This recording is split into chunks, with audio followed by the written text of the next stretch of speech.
Sean todos muy bienvenidos a la Universidad San Sebastián. Estamos muy agradecidos de la tremenda convocatoria que hemos tenido el día de hoy. Una reunión no tan fácil de lograr en días que se comienzan a sentir y a vislumbrar ajetreados por el famoso fin de año. Las innumerables fiestas, cierres de colegiaturas, de años académicos, de actividades laborales, si bien nos consumen el día, también nos inundan de preguntas, de reflexiones sobre lo pasado y también sobre nuestro futuro, de lo que queremos como profesionales y como personas. Y por qué no, sobre el sentido de nuestra vida, de nuestra identidad e incluso de nuestra trascendencia. Preguntas que quizás no se nos presentan explícitas o evidentes, pero de las que no nos podemos separar. Qué mejor que conducir estos cuestionamientos inevitables y necesarios conversando en Notre Dame de París. Este espacio nos invita a detenernos y preguntarnos ¿por qué estamos acá reunidos celebrando la reapertura de una reconstrucción magnífica y conmemorando su existencia a más de 11.000 kilómetros de distancia? ¿Cómo es que este edificio, que no es solo un edificio, nos interpela y nos llama inevitablemente a pensar sobre lo que nosotros somos y estamos llamados a ser como seres humanos y como sociedad? Se han esbozado algunas respuestas durante estas últimas semanas en diferentes medios de comunicación del país. Palabras como enseñanzas, ejemplos a seguir o cuestionamientos sobre nuestra espiritualidad reaparecen a partir de este hito de reapertura de una de las catedrales góticas más icónicas del mundo. Nuestra propia cultura, comunidad e identidad también nos remecen los pensamientos en estos días. Como alguno de los que está acá comentaba hace unos días, la Dama de Piedra abre otra vez sus brazos y nos acoge, vengamos de donde vengamos, nos reúne, generosa para hablar y reflexionar sobre él. Hoy hablamos de ella, pero también hoy hablamos de ella para también hablar de tantas otras. Honraremos la genialidad del ser humano cuando crea, cuando despliega parte de lo que esencialmente somos. Seres que requieren de la historia para aprender de ella y no sentirse tan agobiados por los acontecimientos futuros. Del arte para ayudarnos a responder el misterio de nuestra existencia. De la arquitectura para corroborar que la materialidad cobra el sentido que el ser humano le otorga. Y de la literatura, de la poesía, de la narración y de la imaginación, como elementos que cuando se plasman en el lenguaje enriquecen nuestras vidas. Esta tarde, 4 distinguidos académicos de nuestra casa de estudio nos guiarán por estos caminos. En primer lugar, José Manuel Cerda, doctor en Historia Medieval y director del Laboratorio de Humanidades, nos hará viajar a través de la fascinante historia de la catedral, que se remonta a la Edad Media. Luego, Cristian León, doctor en Historia del Arte y la Arquitectura, nos explicará sobre las fases constructivas y el simbolismo de la catedral. Con el fin de tener una idea más clara de lo que fueron los últimos años de la reconstrucción del templo, le seguirá Carlos Mayer, arquitecto y director de licenciatura en Arte y Conservación de Patrimonio, que nos comentará, entre otras cosas, sobre la actual restauración. Por último, Christian Márquez, escritor, poeta y director de País Humanista, nos comentará sobre la literatura que ha nacido desde las luces y las sombras de este imponente templo. Los invito a abrir sus mentes y corazones para sumergirse en este viaje de aprendizaje y pensamiento.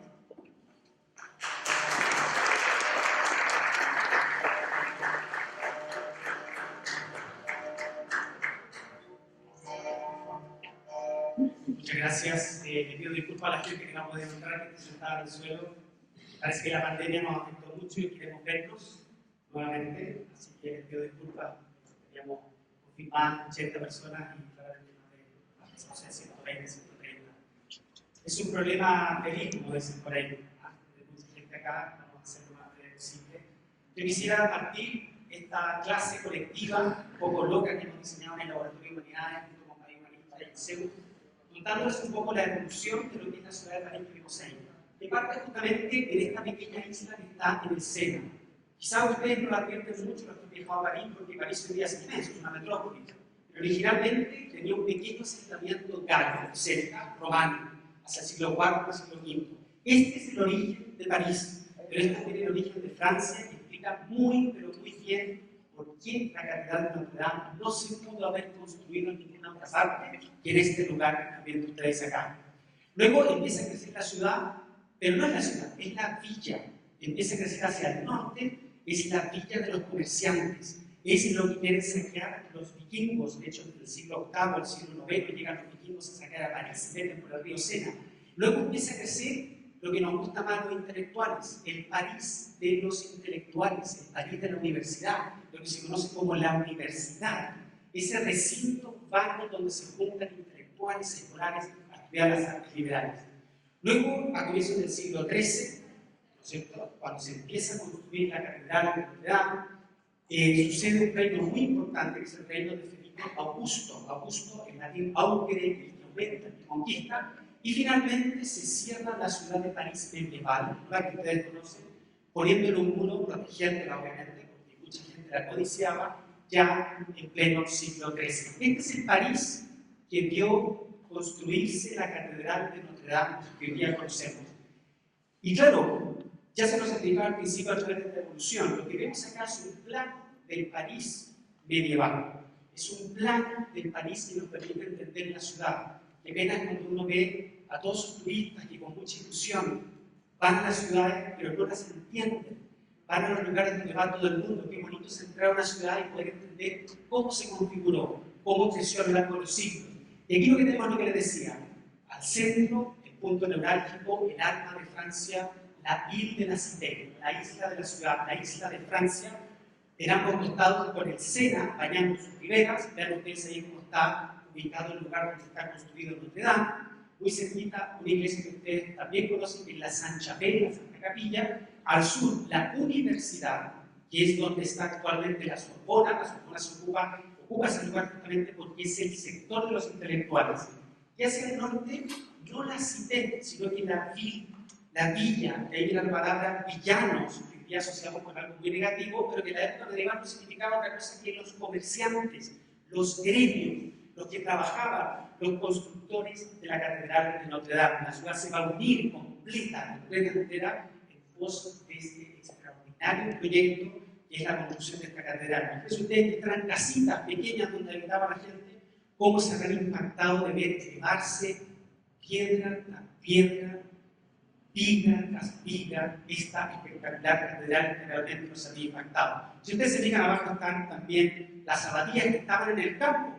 Hoy día eso es plena urbanidad, pero en la época medieval las abadías se retiraban un poco de la ciudad y se ubicaban en el campo, como la abadía de San Víctor, que no queda absolutamente nada de ella, ningún registro, y también la abadía de San Germán de los Prados, famoso obispo, santo, patrono de París, y de esa sí queda algo, ¿no es cierto?, porque tenemos el que se llama San Germain de Prés. Todo este barrio del sur se llama barrio latino, y no tiene nada que ver con bailar salsa ni comer comida mexicana. Se llama barrio latino porque en las universidades se enseñaba latín. Aquí se hablaba latín, en otras partes de París se hablaba el francés antiguo. Pero en esta parte del sur, cuando tú cruzabas la ribera del Sena hacia el sur, estabas en otra parte de la ciudad, en en una parte intelectual, en una parte de los maestros donde se hablaba latín. Todo esto no sucede simplemente por azar. Todo esto no sucede simplemente porque Dios lo quiere. Esto sucede porque también hay grandes hombres y mujeres, como la gran santa Genoveva, que organizó a un grupo de mujeres para resistir el ataque de los hunos en su momento, y grandes hombres como Hugo Capetto. Me imagino que a veces de ustedes les sonará esta gran dinastía que son los Capetos, de Capesiano, la dinastía más gloriosa, más longeva, más extraordinaria y más vanguardista que ha tenido Francia en toda su historia. No se puede entender la dinastía de Francia, no se puede entender la monarquía, lo importante que fueron los reyes para este país, para la historia de Francia, sin este hombre Hugo Capetto. ¿Quién es? Bueno, se convierte en rey de los francos, es el primer rey de los francos, y es hijo del conde de París. Esta es una coincidencia muy feliz, porque lo que va a implicar es que este hombre va a embellecer la ciudad de París, va a construir iglesias, va a apoyar la instalación de monasterios. Todo en París. Cuando yo les digo a ustedes que se les viene a la cabeza en términos de ciudades de Francia, ustedes van a decir París hoy día, claro, es una tremenda metrópoli. Pero en el mundo medieval, los reyes se movían por el reino, con su corte a distintas partes del reino. Y es notable cómo este hombre va a hacer todo lo posible por engrandecer la ciudad de París y convertirla en la primera capital del reino de los francos. Recuerden que todavía no existía Francia, la Francia medieval. Es un hombre extraordinario, un hombre que se impuso a los otros nobles que estaban ahí en Francia luchando por el poder. Y es un hombre, como ustedes pueden ver ahí, de fines del siglo X, cuando la catedral catedral no se había construido. ¿Qué es lo que había ahí entonces? Otra catedral, que se llama la Catedral de San Esteban. Nadie la conoce. No quedan rastros de esa catedral, pero París tenía obispos. París tenía obispos. Entonces, ¿qué es lo que había allí en la isla de la ciudad? Cuando no estaba todavía Notre Dame construido, lo que estaba allí era la Catedral de San Esteban. Estaba ubicada casi en el mismo lugar donde está la Catedral de Notre Dame, unos 40 metros hacia el oeste de la isla de la ciudad. De esa catedral prácticamente no queda ningún rastro. Y no queda ningún rastro por responsabilidad de este hombre que ustedes están viendo aquí en pantalla. No es otro que Mauricio de Sully. Mauricio de Sully es el gran obispo de París en el siglo XII, decide demoler la catedral de San Esteban y construir la catedral de Nuestra Señora de París. Este hombre sabía que no iba a estar vivo para ver el resultado de su obra. Y eso es lo notable de estos hombres medievales y estas mujeres, que construían sabiendo que estaban dejando un tremendo legado para las generaciones posteriores, que no iban a ver su edificio construido. Piensen ustedes un día quién estaría dispuesto a embarcarse y liderar un proyecto tan magnífico como este, sabiendo que no lo van a ver terminado. Son algunas de las lecciones, evidentemente, que nos planteaba Luisa al comienzo de esta introducción. Y esta imagen que ven ustedes acá no está en París, no está en otra iglesia que también de tributo. Pero claro, ustedes no me van a dejar salir de esta sala vivo, si no les hablo del más importante, del más notable, del más conocido, el único rey de Francia canonizado oficialmente por la Iglesia Católica, como es San Luis de Francia. ¿Y qué es lo que tiene en su mano? ¿Se fijan? Tiene en su mano una de las reliquias más importantes para la cristiandad, como es la corona de espinas. Es un tema de fe, no lo podemos comprobar científicamente, pero él estaba tan convencido que compró un conjunto de reliquias al emperador bizantino y para traérselas a París hizo toda una procesión y hizo una cosa realmente increíble. Hoy día diríamos digna de Elon Musk. Construyó una iglesia para albergar estas reliquias. Y vaya qué iglesia, una de las iglesias más bellas y más logradas, mejor logradas del gótico del siglo XIII, como es la Santa Capilla. Pero la Santa Capilla en realidad no es solo una iglesia. La gente que entra y se maravilla con esos vitrales de colores está pensando que está frente a una iglesia, pero está realmente dentro de un relicario. Los relicarios son estos objetos que contenían, por ejemplo, huesos de santos, objetos relativos a los santos. Y qué mejor manera de celebrar la llegada de estas magníficas reliquias a París venidas desde el oriente y construir esa magnífica iglesia que todavía está ahí muy cerquita de Notre Dame, al otro lado, con cierta distancia. Por eso ustedes, ¿qué es lo que es la catedral? Es el símbolo de poder eclesiástico. ¿Y qué es lo que quería hacer Luis con esto? Mostrar el poder de la monarquía, el poder de la realeza, de adquirir estas reliquias, traerlas y construir este magnífico relicario para pegar estas coronas. ¿Qué es lo que ustedes creen que pasó? ¿Un incendio? No le pasó absolutamente nada a la corona de espinas. Estaba resguardada no en la Saint-Chapelle, sino que estaba en la catedral de Notre Dame. Y cuando los bomberos ingresaron, lo primero que hicieron fue irse directamente al lugar donde estaba resguardada la corona de espinas. ¿La catedral de Notre Dame se puede reconstruir? Sí. De hecho, ¿qué estamos haciendo sino ahora? Conmemorar y celebrar su reapertura. Pero la corona de espinas no se puede reconstruir. No son como estas velitas que compramos desde China, ¿no es cierto? Son algo que... Bueno, no todas las cosas que pasaron en la isla de la Cité fueron cosas positivas y maravillosas, también pasaron cosas trágicas. Y aunque esto les resulta anecdótico respecto a todo lo que les he contado, no puedo dejar de decirles que este hombre que ustedes ven aquí en pantalla, y que probablemente lo habrán visto en alguna serie de televisión que se llama Jacques de Molay, es el último gran maestre de la Orden de los Templarios. ¿Y por qué el último? Bueno, porque en la isla de la Cité, en la isla de Francia, en todo esto que hemos visto acá, este hombre perdió la vida en la hoguera, condenado por un rey que, a diferencia de San Luis, se llevaba muy mal con la iglesia. Se llama Felipe el Bello, Felipe el Bello, Felipe IV, y Felipe IV manda a condenar a los templarios. ¿Por qué? Porque tenían tantos bienes y tantas propiedades los templarios, y Felipe IV tenía tantos gastos, entonces se juntó las ganas de comer con el hambre y terminó inventando un resquicio para condenar a los templarios. En el año 1314, Jacques de Molay, el gran maestro de la Orden Templaria, y sus compañeros pierden la vida en un lugar que aparece una pequeña placa. Ustedes lo pueden visitar si van a París. La placa está en la plaza del Galán Verde. Galán Verde le decían a un rey que ustedes conocen, que se llama Enrique IV, lo conocen porque él alguna vez había dicho: París bien vale una misa. Creció como protestante, se convirtió al catolicismo porque, bueno, París bien vale una misa, bien vale una misa convertirse al catolicismo para ser rey de Francia. Y en esa plaza del Galán Verde, que no se llamaba así, porque Enrique IV del siglo XVI, este hombre, los templarios, finalmente fueron condenados. Esto significó que, efectivamente, Felipe IV de Francia pudo confiscar la totalidad de sus bienes y así, de esa manera, pudo ir financiando sus gastos, sus guerras, su independencia y, sobre todo, el alejamiento que fue teniendo respecto a la iglesia. Aquí tenemos dos contrastes absolutamente notables. Ahora, Jacques de Molay dice que cuando estaba muriendo le permitieron decir unas últimas palabras. Y yo no me las sé de memoria, soy historiador, y los historiadores tenemos buena memoria, pero no tanto como los poetas.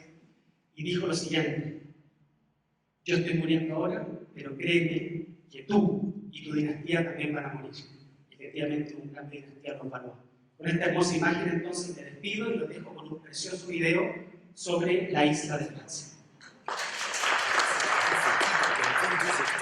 Posée sur la Seine. Une île minuscule sur laquelle se sont écrites de grandes pages de l'histoire de France. Cuidado. Tous les pouvoirs s'y sont concentrés. Le pouvoir politique. Au Xe siècle, Hugues Capet installe son palais royal sur l'île. Le pouvoir spirituel. Quand 2 siècles plus tard, Maurice de Sully, l'évêque de Paris, construit la cathédrale la plus ambitieuse d'Europe, Notre-Dame.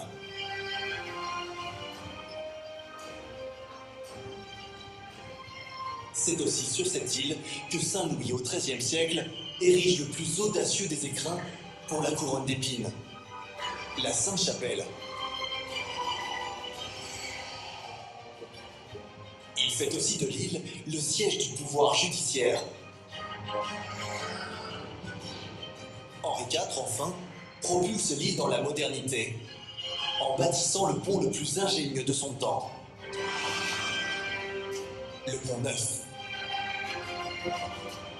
Ici, chaque pierre, chaque rue, chaque flèche raconte l'histoire trépidante de ces personnages illustres qui ont, sur cette île, décidé du destin de la France.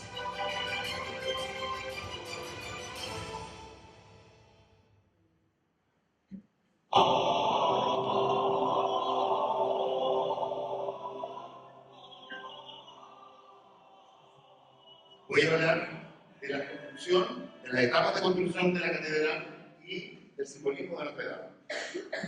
Notre Dame, como ustedes ven, siempre las iglesias medievales comenzaban construyéndose desde el presbiterio.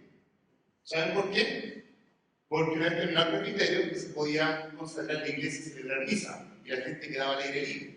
Y la iglesia iba avanzando hacia las portadas de las torres de la fachada occidental que ustedes conocen, y que son tan famosas, digamos, esas torres, y que es la última parte que se construye. Entonces, como ustedes están viendo, se va construyendo todo el presbiterio, es la primera parte, y fíjense que tiene un segundo piso, que es un lugar que se llama Matroneum. Matroneum era un lugar para alojar a las mujeres y a los niños, por eso Matroneum no tiene cero, porque además estaban los niños de hasta 7 años, acompañaban a las mujeres, y cabían en esa iglesia unas 5.000 mujeres con sus hijos en el segundo piso, más todos los hombres, ¿cierto?, que estaban en la nave. Y la iglesia se empieza a construir con el ambicioso proyecto de ser la iglesia más grande que se haya hecho en la cristiandad.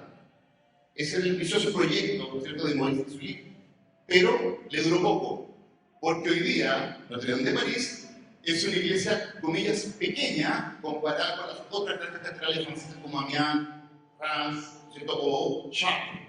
¿Bien? Bueno, la cosa es que el proyecto va avanzando, entonces ustedes van a ver que la iglesia va a tener que tomar decisiones importantes, porque esta iglesia se construye principalmente entre el año 1163 hasta 1250, la principal parte de la obra. Por lo tanto, estos casi 90 años de construcción va a hacer que el estilo gótico vaya cambiando y evolucionando.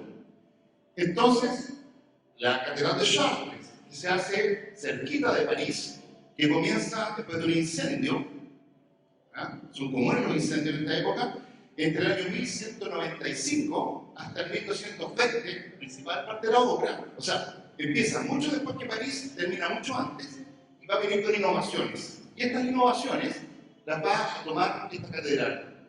Bien, entre ellos, o sea, lo más importante es que Chartres eliminó los matroneos y hizo que las mujeres y los hombres convivieran en un espacio común en la nave central.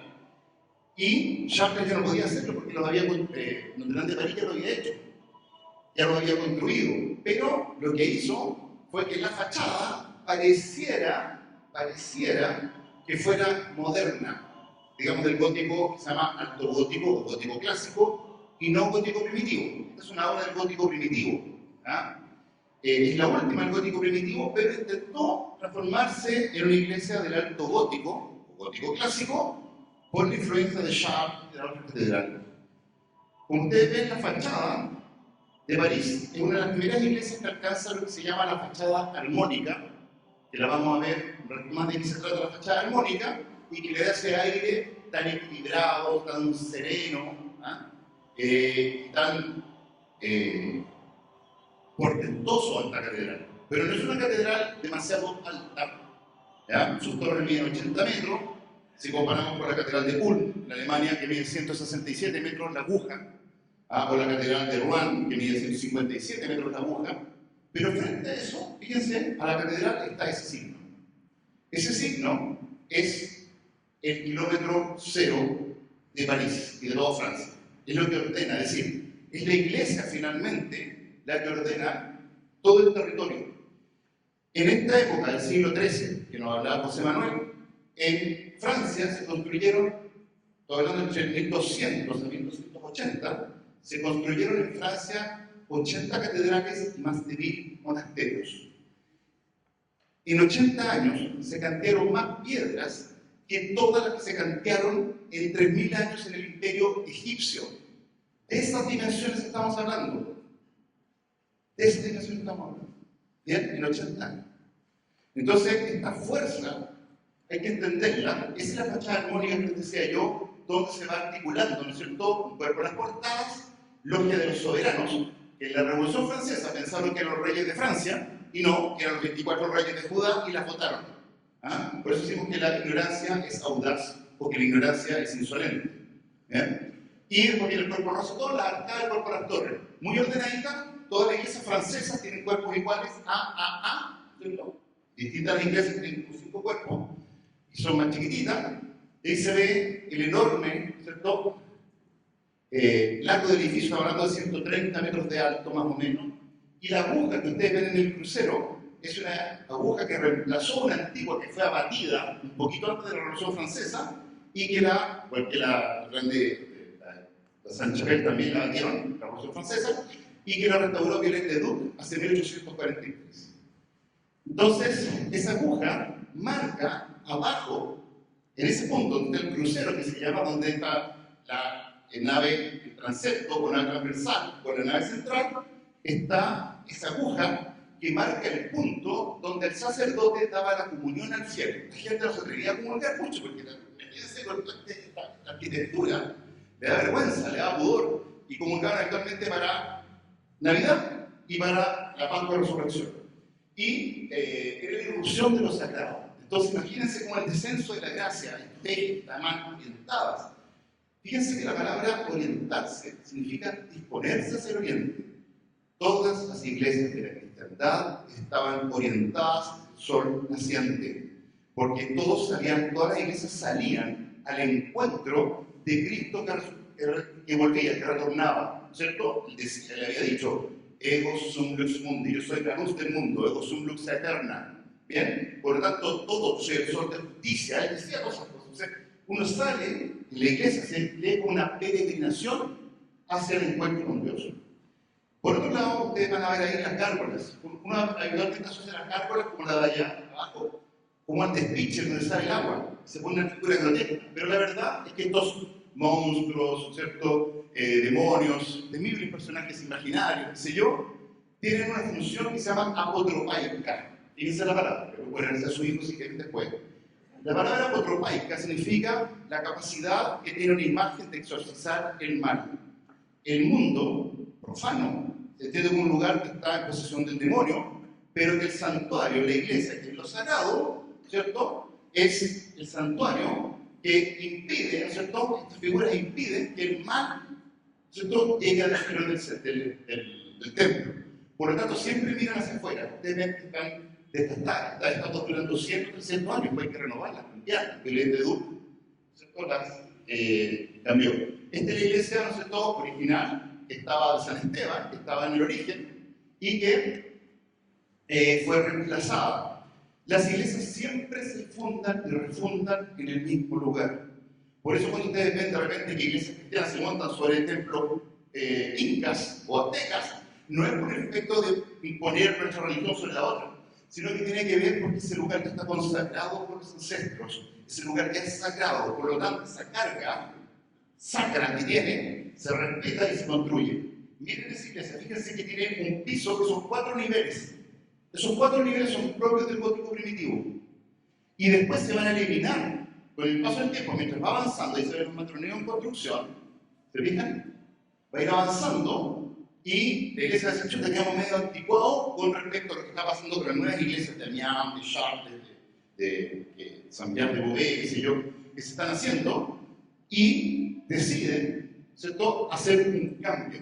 Fíjense las techumbres que están en la nave ahí, ¿no es cierto?, en el último piso, esas ventanas, esas techumbres que están ahí, van a ser sacadas para alargar las ventanas. Las ventanas muy chiquitas, no estaba muy iluminada esta iglesia originalmente, pero de repente se dan cuenta que eso no puede ser. Y es por eso que ustedes se fijan que ya sacaron los techos y dejaron ventanas, las alargaron, igual que lo que estaba pasando con las otras catedrales del Alto Gótico. Entonces, por esto es una iglesia que se va convirtiendo en el tiempo en una iglesia. Ese lugar fue creado para alojar después la reliquia de la corona de espinas, y ahí se ve, se fijan que se empieza a alargar todas las ventanas de la iglesia. Esta iglesia va a tener como 3 naves más 2 que son de capillas laterales. Entonces tiene un ancho muy espectacular. Ahí se ve, lo decía yo, el matroneo, y se ve que los coros habían cerrado la iglesia y después se van a abrir los coros. ¿Ya? Los coros que acogía al cuerpo de canónigos de la catedral, que estaban en el presbiterio, después se van a abrir, como ustedes ven, cuando avance el tiempo, y van a ser totalmente transparentes. Ahí ya se ve, por ejemplo, lo que les decía yo, que se han quitado los techos, se han removido y las vidrieras se han alargado hasta abajo. Entonces, si uno ve el piso, si uno entra a la catedral, va a ver que la iglesia por dentro tiene 3 pisos, la mayor parte de la iglesia, es la verdad que está como disfrazada, ¿ah? Porque el matroneo quiere aparentar ser un triforio. Ahí se ve, nosotros en los 4 pisos, el primer tramo, de ahí después del crucero, y después sigue con ventanas largas. ¿Se fijan o no? Entonces es interesante cómo los proyectos van siendo, se le hace un ayornamiento, una especie de puesta al día en el avance del tiempo.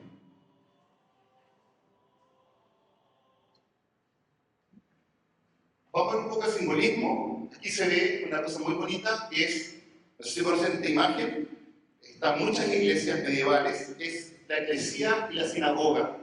Esta sinagoga está con los ofrendados, ya no ve, cuando viene Cristo no lo reconoce como Mesías, por lo tanto ya no entiende la escritura y se vuelve hermética.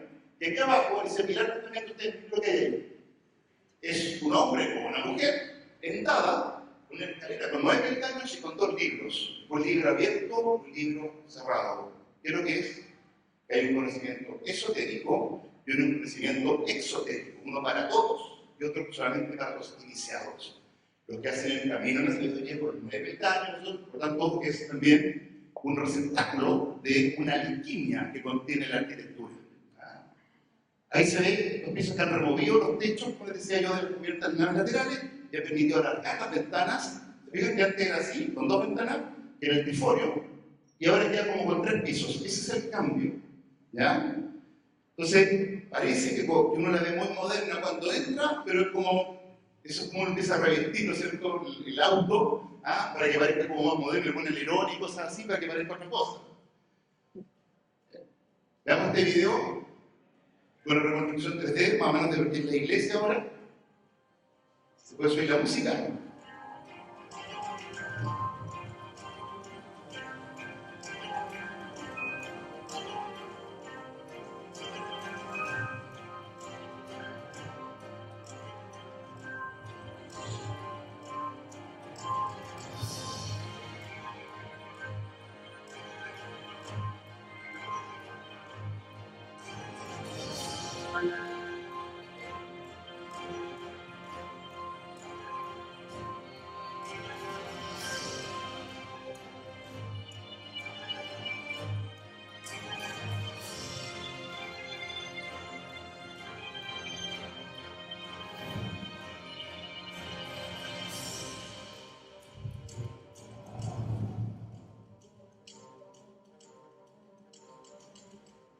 Cuando fue el incendio, nos tocó ir a muchos lugares con José Manuel de los medios. Fíjense esa imagen que está abajo, los sectores, son 4 imágenes centrales, para que las miren. Si ustedes se fijan, son 4 hombres grandes que tienen en sus hombros a 4 hombres chicos. Ya algunos ya lo adivinaron, ¿cierto? Somos enanos montados en hombros de gigantes. Así se veía el hombre medieval. Somos enanos montados en hombros de gigantes, los clásicos. El hombre del Nuevo Testamento eran enanos montados en hombres de gigantes. Sobre los hombros de los profetas del Antiguo Testamento se levantaban los 4 profetas mayores y los 4 evangelistas. Por lo tanto, ellos decían, pero por eso vemos más alto y más lejos que ellos. Recibimos la herencia, la respetamos, la valoramos, pero gracias a lo que ellos construyeron, nosotros podemos ver más lejos que ellos. Y para eso quiero terminar leyendo esto. Dice, el 8 de diciembre abrirá sus puertas la magnífica Notre Dame de París, como acertadamente llamó Christian Barken la Dama de Piedra. A la querida catedral, un poco algo así que es la premisa. Ahora sí, otra cosa. Ahora sí. La Catedral de Francia se engalana para rendir homenaje a Nuestra Señora en su día, 8 de diciembre. para alzarse victoriosa una vez más después del trágico incendio que aquel funesto lunes 15 de abril de 2019 que destruyó su estructura de la techumbre, algunas bóvedas, de elegante aguja diseñada por Pérez Leduc, además del espacio interior, así como muchos bienes muebles que se dañaron gravemente. A pesar de lo devastador del voraz incendio, la moral y el espíritu del pueblo francés no se derrumbó como sus tejados, sino que en un canto de amor elevó sus plegarias a Dios y resueltamente expresó su voluntad inquebrantable de volver a levantarla como expresión y símbolo de la fe viva de un pueblo. Junto a los que querían restituir la catedral a su estado original, previo al incendio, pronto se oirían las voces de algunos o de algunas propuestas posmodernas, delirantes, o al menos egocentradas, que querían hacerle a la catedral un ayornamiento que atentara los valores de nuestro estado civilizatorio actual. ¿De verdad íbamos a hacerle esto a una sublime obra declarada Patrimonio de la Humanidad por la UNESCO? ¿De verdad dejamos de oír a Chesterton cuando nos recordaba que la tradición y la democracia de los muertos? ¿De verdad íbamos a intervenir con nuestra característica megalomanía insensible a un organismo vivo que participa plenamente de la vida de su ciudad? A estos embriagados de nuestra actual civilización, Will Durant nos recuerda que el intelecto es una fuerza vital en la historia, pero que también puede ser un poder disolvente y destructivo. De cada 100 nuevas ideas, 99 o más serán probablemente inferiores a las respuestas tradicionales que se proponen reemplazar. Ningún hombre, por brillante que sea o bien informado que esté, puede llegar en una sola vida a una comprensión tan completa como para juzgar y descartar con seguridad las costumbres o instituciones de su sociedad.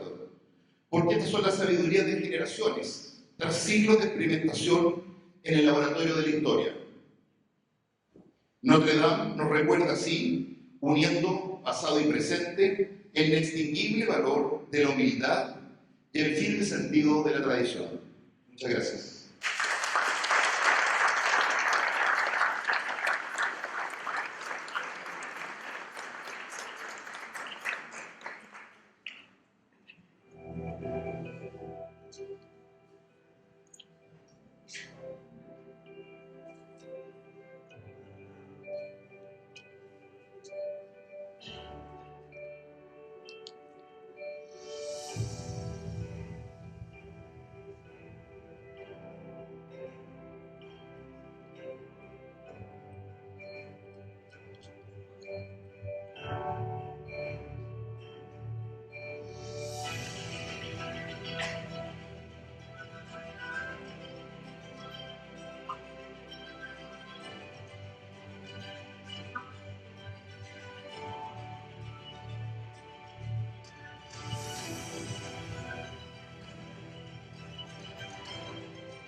Buenas tardes a todos. Yo primero quiero pasar un dato. Nosotros aquí en la Universidad San Sebastián tenemos una carrera de pregrado de conservación de patrimonio, de la que soy director.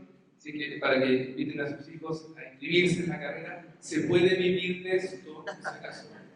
Le podemos conseguir con nuestros contactos y con nuestros profesores que nos te damos.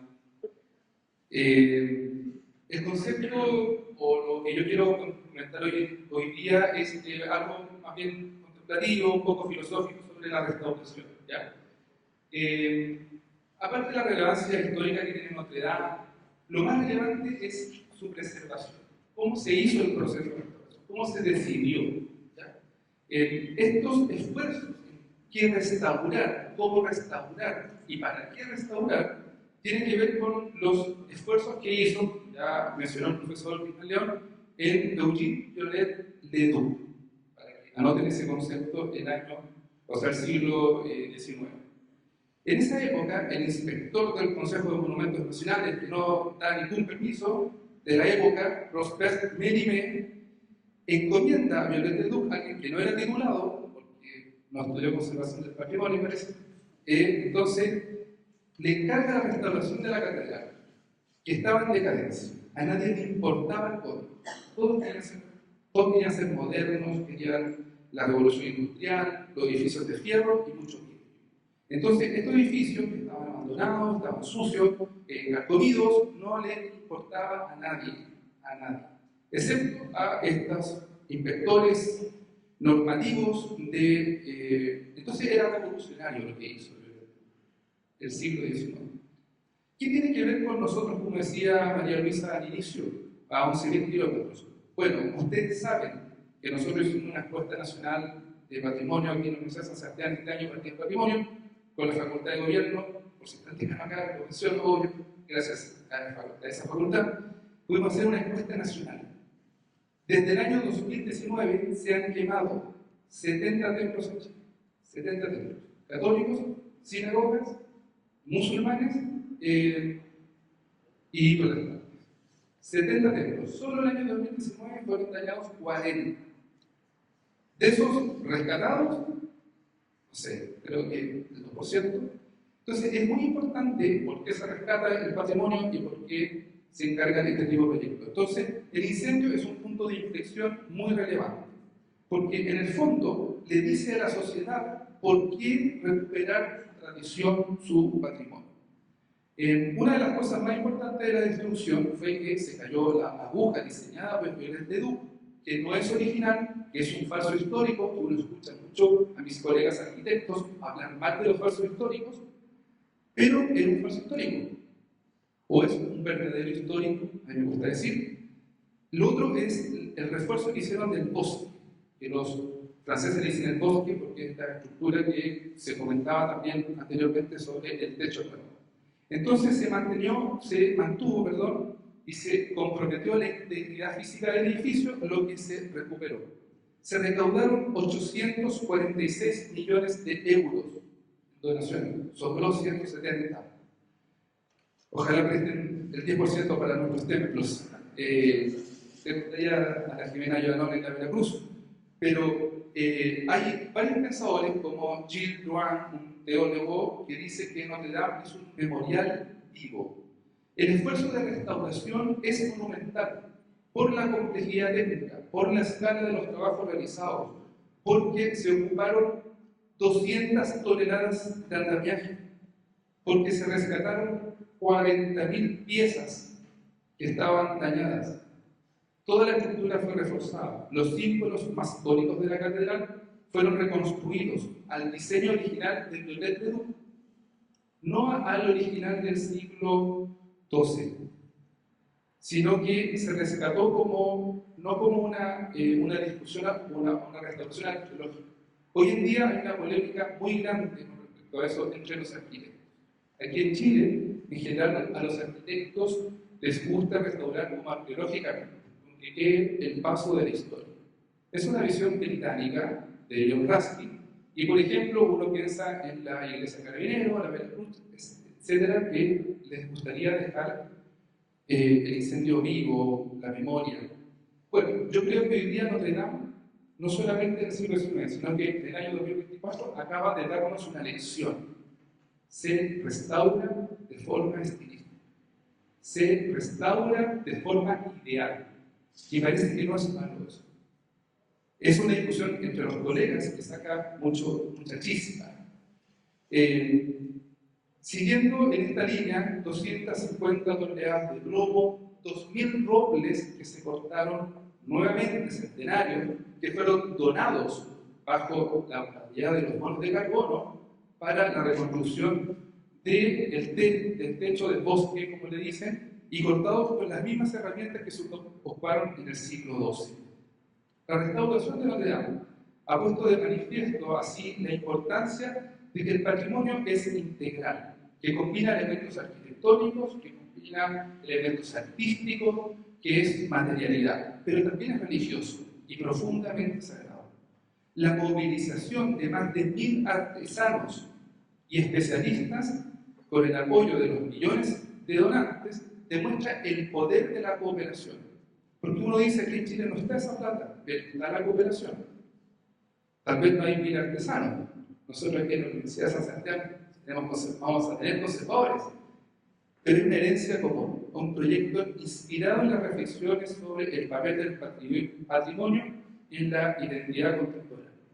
El 30% del patrimonio de la humanidad declarado por la UNESCO es patrimonio religioso, en el mundo oriental y en el mundo occidental. No es menor cuidar lo que significa el símbolo, el lenguaje que cuida el monumento. Un aspecto muy relevante de esta discusión patrimonial frente a la restauración que se hizo ahora en Francia es que se cuidan dos cosas muy significativas que a mí me gustaría que ustedes guardaran para cuando vean el proceso de nuestras iglesias quemadas o del patrimonio general, que es el prisma del tiempo y la memoria cultural. Para Viollet Ledoux, la restauración en el siglo XIX no era simplemente un acto de conservación material y de huella histórica o de paso del tiempo, sino que una forma de diálogo con el pasado que el restaurador convierte en intérprete de ideales que se encarnan en los monumentos. El significado más intrínseco de ese estado ideal del monumento, de la obra de arte, de la cultura, es el enfoque en la esencia. Es una apuesta por la continuidad narrativa. Es decir, cuando se daña un monumento, ya sea por el paso del tiempo, la famosa pátina, o porque se incendió, es el corte con la narrativa histórica. Las restauraciones reconstruyen el pasado y lo proyectan hacia el futuro. Se enriquece la sensibilidad y se genera un contexto contemporáneo. Desde una perspectiva tal vez incluso más filosófica que justifique este argumento, es que nos conecta con la noción de memoria colectiva. De memoria colectiva. Como dice un filósofo también francés, que se llama Maurice Albax, quien argumentaba que las estructuras materiales son fundamentales para anclar la identidad cultural. Cuando nosotros reparamos un cuadro de arte, o una platería en nuestra casa, o la iglesia de Notre Dame, o la iglesia de la Veracruz, y lo dejamos como dañado, estamos cortando la narrativa histórica, estamos cortando la memoria colectiva, nuestra identidad cultural. Más allá de la apelación de ser un conservador purista, Viollet Ledoux se mantuvo únicamente en rescatar los elementos originales del monumento. Él entendía que la autenticidad no radicaba en los asuntos materiales, en la madera quemada, en el paso del tiempo, en la pátina famosa, sino que en la idea neoplatónica, tal vez del simbolismo religioso que tiene el monumento. El espíritu de estos edificios, que lo puede decir muy bien el filósofo Garmet, para quien toda interpretación hermenéutica, ya sea de un texto, de una pintura, de un monumento, puede ser contextualizada e interpretada y puesta en un horizonte histórico. Restaurar al estilo de Viollet Ledoux implica reconocer que la arquitectura no es estática, que el paso del tiempo no es estático, que es un organismo vivo que interactúa con el presente. Al restaurar Notre Dame, siguiendo este enfoque, no solo se honra el pasado y las cenizas, sino que se establece un puente conceptual muy propio, por cierto, de Occidente y de la escuela francesa, que difiere de la británica, que es el rescate de lo conceptual y emocional. Porque ese es el símbolo de la trascendencia de la comunidad en el monumento. Finalmente, la restauración que hace Viollet Ledoux pone de manifiesto así la responsabilidad ética, moral, del restaurador y de la comunidad para con el monumento. Porque esta perspectiva resuena con un pensamiento también de otro humanista, Paul Ricoeur, que enfatizaba que la importancia, en el fondo, de esa decisión proyectual es hacer justicia con el pasado, como un imperativo moral. Entonces, preservar un monumento como Notre Dame o como las iglesias dañadas en nuestro país es reconocer su valor universal, es reconocerlas como un patrimonio cultural vivo que se usa y que se necesita como tal. Son vehículos, filosóficamente hablando, vehículos de significado colectivo. Al optar, por ejemplo, por el rescate de la aguja y su estructura según las visiones que he comentado, que son las de Viollet Ledoux, se subraya la necesidad de conservar no solo lo material, sino que también el legado simbólico que tiene el monumento. Para ir terminando nuestra presentación, la mía, por lo menos, quería enfatizar ese concepto. Hay una polémica muy grande en Francia, en el año 2019, que era en general los arquitectos, o la élite de los arquitectos, de pensar que había que dejar Notre Dame con las huellas del incendio, o volver a la estructura del siglo XII sin la aguja de Viollet Ledoux. Y habían proyectos que ustedes han visto en todos lados, como piscinas en el techo, parques eólicos, ecología, rescate, paneles solares. Bueno, y por cierto, de grandes arquitectos. O sea, uno podría incluso mencionarlos. Pero Francia tomó una decisión, con toda la riqueza que tiene, con todos los miles de años, que es restaurar. Porque encontró que lo material tiene que tener esa idealización. Y ojo, aquí en Chile se privilegia la otra versión.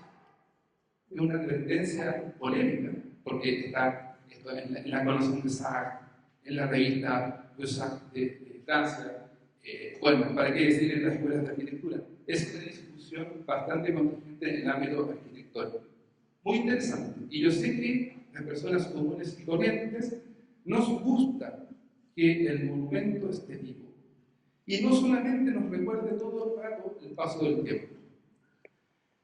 Otro de los datos de nuestra encuesta nacional de patrimonio sobre los templos dañados, sobre el patrimonio, es que, por ejemplo, los efectos del 18 de octubre del 2019, la gente, el 74,4% de las personas de esta encuesta nacional que hicimos, decían que las iglesias, o lo que pasó con el 18 de octubre, tienen un efecto muy destructivo. 74% de las personas sepultan cualquier idea, digamos, idealizada al respecto. El 47% encuentra que la ciudad está peor que antes, no solamente Santiago, no puede ser La Serena, Concepción, etc. Es interesante porque es una visión, una radiografía de Chile. ¿Y cuál es el interés por el patrimonio? Bueno, las personas dicen que el 34% radica en la experiencia personal, como la restauración. Para terminar, el 53% de las personas se nutren del patrimonio, el 53,6% del Día de los Patrimonios. Es decir, las 3,5 millones de personas de la fiesta cultural más masiva de Chile, el Día del Patrimonio, 3,5 millones de personas. O sea, hay otras 3,5 millones de personas más que no asisten y que requieren la experiencia presencial, la restauración y la experiencia patrimonial.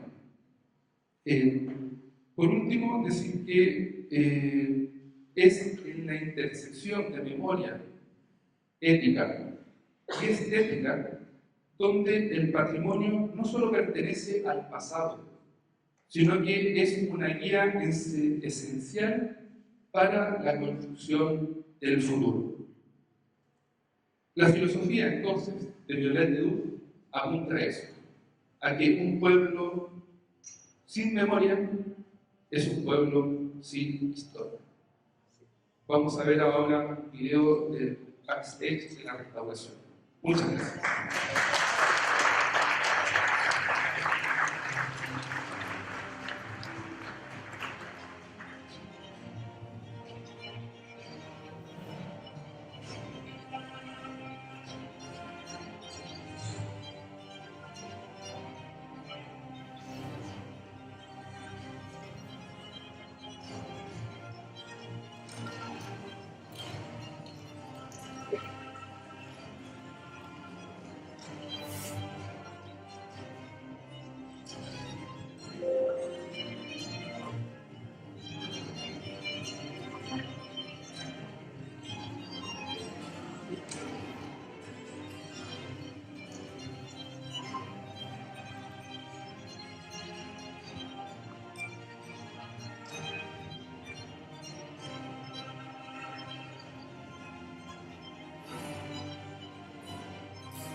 Je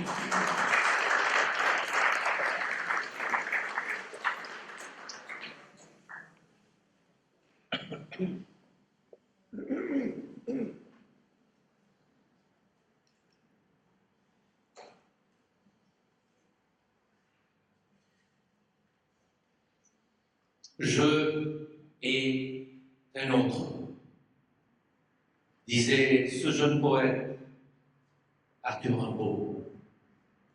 Le maudit. Nous changeons. Nous ne sommes toujours pas les mêmes, mais les villes aussi changent. Yo es un otro, dijo ese joven poeta de provincia, Arthur Rimbaud, el maldito. Nosotros cambiamos, no somos nunca siempre los mismos, pero también las ciudades cambian. Baudelaire, el poeta que flaneó por París, que conoció sus rincones, recovecos más oscuros y secretos, dijo: Le vieux Paris n'est plus. La forme d'une ville change plus vite, hélas, que le cœur d'un mortel. El viejo París ya no es. La forma de una ciudad cambia más rápido, ay, que el corazón de un mortal. ¿Cómo ha cambiado París desde la Edad Media, cuando se levantó Notre Dame? ¿Y por qué ella no cambia tanto? ¿Y por qué nuestros yo son caprichosos y cambiantes, y hormiguean y balbucean, emiten ruidos, gemidos, cantos, ahí, a la entrada de ella? Pero ella sigue ahí, como burlándose de nuestro devenir vertiginoso. ¡Oh sueño de piedra! Tantos escritores hablaron de ti. Aragon, Apollinaire, Saint-Exupéry, Anatole France, Hugo, poetas, escritores, todos pasan, como pasamos nosotros, turistas efímeros de París, pasajeros de la vida. Escucho las campanas, los coros. Ella volverá a abrir sus puertas y a través de mí las voces de esos otros quieren decir algo sobre ella. Pero ¿acaso no es ella lo que puede decir más de nosotros que nosotros de ella? Pero tengamos piedad de ellos y de nosotros, porque todo cambia, menos ella, porque yo soy un otro.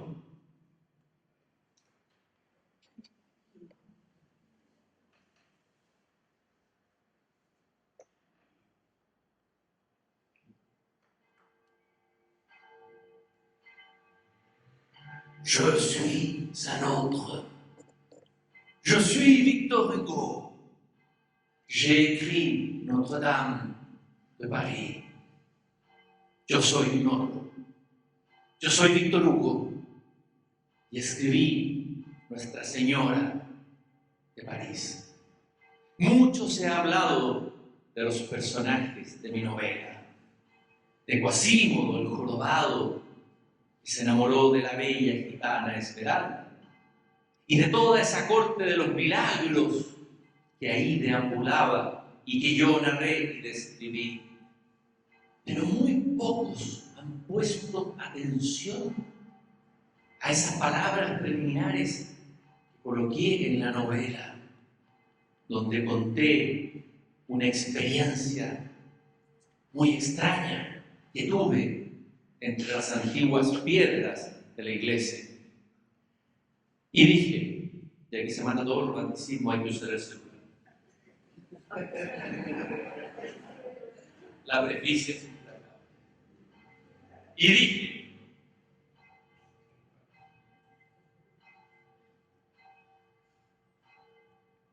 Hace unos años, visitando, o mejor dicho, fisgoneando Notre Dame, el autor de este libro encontró en un rincón oscuro de una de las torres esta palabra grabada a mano sobre el muro: Ananke, Ananke, fatalidad.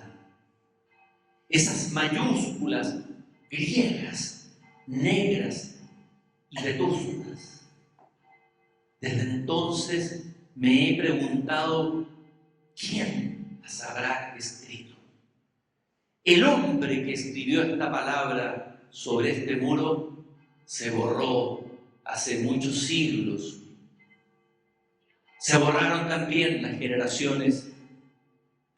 La iglesia misma tal vez desaparecerá borrada, tal vez muy pronto de la tierra. Es sobre esta palabra que yo hice este libro. Ananke, fatalidad. Marzo de 1831. No, yo, Víctor Hugo, no encontré a Dios en Notre Dame como muchos otros aquí. Yo encontré y vi de frente a la fatalidad. Notre Dame me enseñó en esa palabra, escrita por un anónimo en sus muros, la terrible verdad de nuestros destinos precarios. Yo me creía un Dios, era el Dios de la literatura en el siglo XIX. Yo, que según Malasmé, j'étais le verbe personnellement. Yo, que era el verbo personalmente. No, yo en Notre Dame de París mordí mi propio polvo, el de los hombres de todos los tiempos, el de nuestras ciudades y civilizaciones. Ananke. Entré como un dios a Notre Dame y salí como un mendigo con el sabor de la fatalidad en los labios. Por eso yo fui otro. Je et un autre.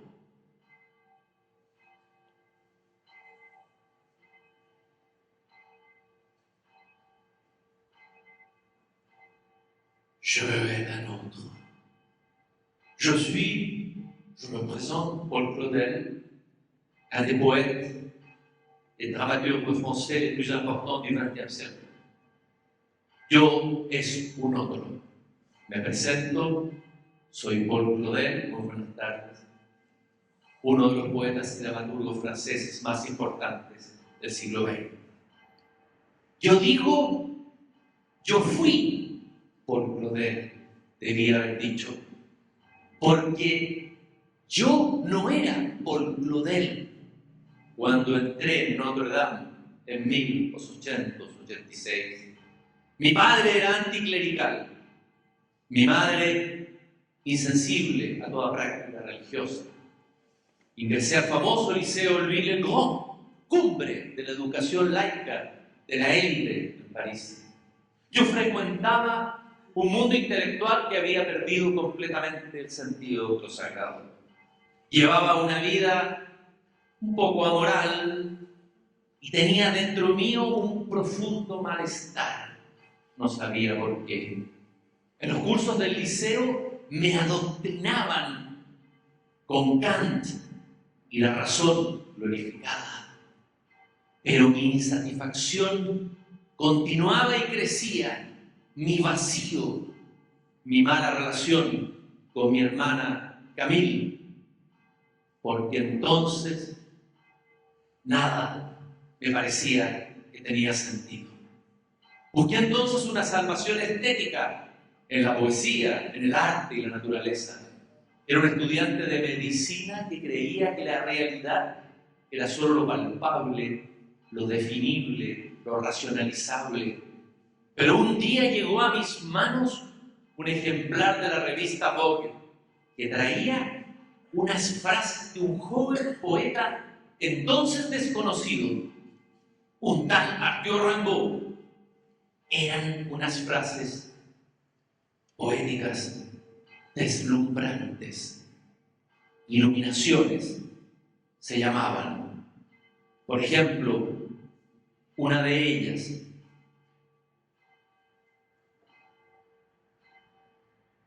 he tendido cuerdas de campanario a campanario, las guirnaldas, merci, de ventana a ventana, cadenas doradas de estrella a estrella, y ahora bailo.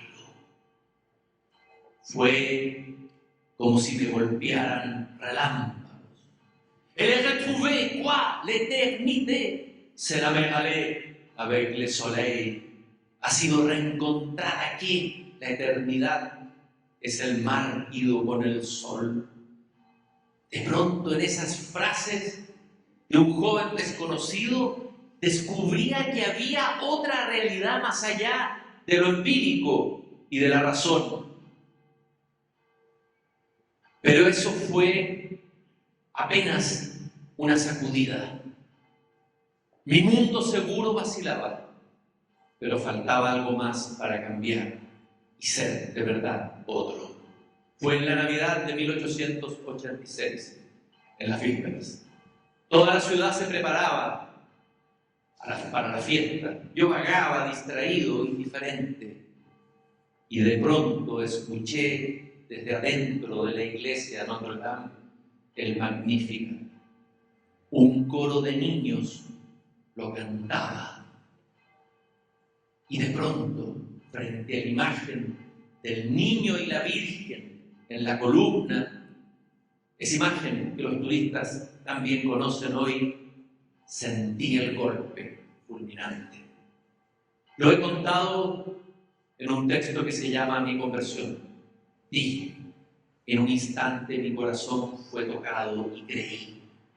Creí con tal fuerza de adhesión, con tal adhesión que todo mi ser, con tan poderosa convicción, con tal certeza, que no dejaba espacio a ninguna clase de duda, y que desde entonces ni todos los libros, ni todos los racionamientos, ni todos los que pudieron destruir mi fe podían en realidad tocarla. Tenía 18 años, entré ateo a la Catedral de Notre Dame y salí creyente. Salí como borracho. No sabía a dónde ir, cómo asumir mi propia fe. No sabía teología, nada. Ahí hice mi primera comunión en 1890 y después mis funerales, 75 años más tarde, serían ahí, en la Catedral de Notre Dame. Ahí morí para nacer. Y la alegría de mi fe ya había traspasado mi poesía. Y dije, por ejemplo, nada que hacer contra esa voz anterior al mundo y que me dijo: eres mío. Nada que hacer contra el ímpetu, como alguien que se rompe de arriba abajo, como el animal que dice: yo creo. Así fue. Aquí este animal, mi viejo yo, cayó muerto a los pies de estas columnas y vitrales. Aquí nací de nuevo, y mi madre fue una virgen, Notre Dame, de París. Aquí nació Paul Claudel por primera vez. Aquí fui otro. Je et l'anneau.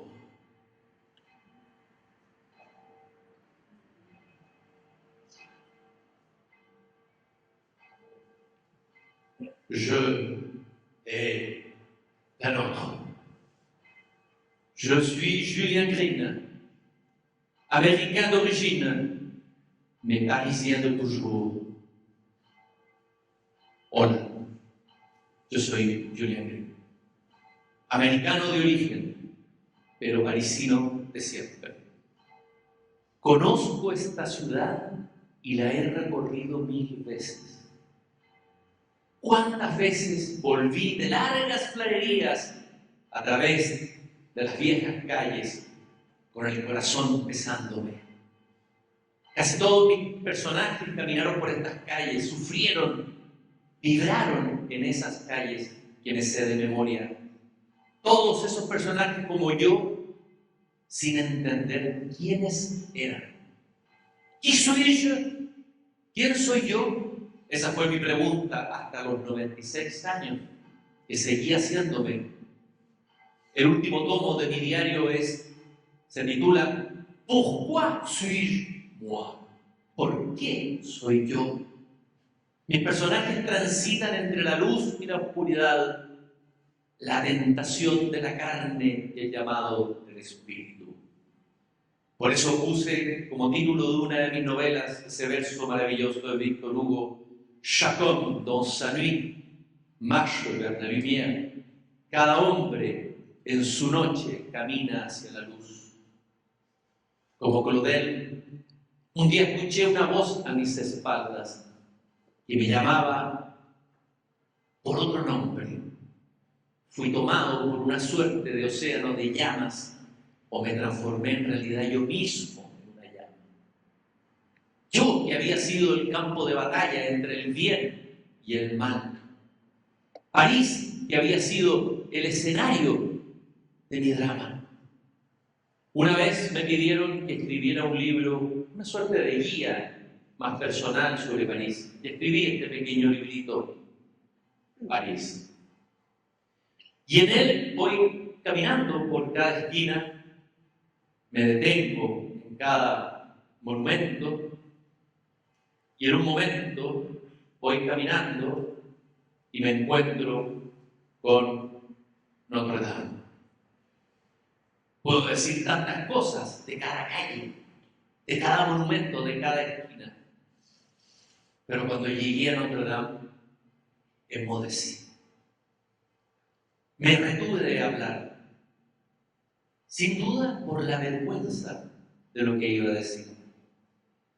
Yo admiro, sin envidiar, el coraje de aquellos que su autosuficiencia o su genio ha lanzado al asalto de un tal monstruo, la iglesia de Notre Dame. Por mi parte, lo mejor es que me calle. Y Notre Dame siempre será para mí Notre Dame. Antoine, c'est tout. Punto final. No digo más. Notre Dame es la única esquina de París que me ha hecho callar. Yo que escribí sobre todo, aquí guardo silencio. Eso creo. Me queda poco, estoy viejo, pero volveré a pasar al lado de ella y sé que callaré una y otra vez. No sé todavía quién soy, pero sé quién es ella, y por eso tal vez me callo. Como dijo un día ese joven Gandul Rimbaud, ya no sé hablar. Notre Dame, que mi silencio hable de ti. Tal vez algún día podré decir de ti lo que nadie dijo de ninguna. Cuando yo ya no sea Julien Green, ni Rimbaud, ni Víctor Hugo, ni Claudel, porque solo tú eres tú, Notre Dame de París. Yo soy un otro. Gracias.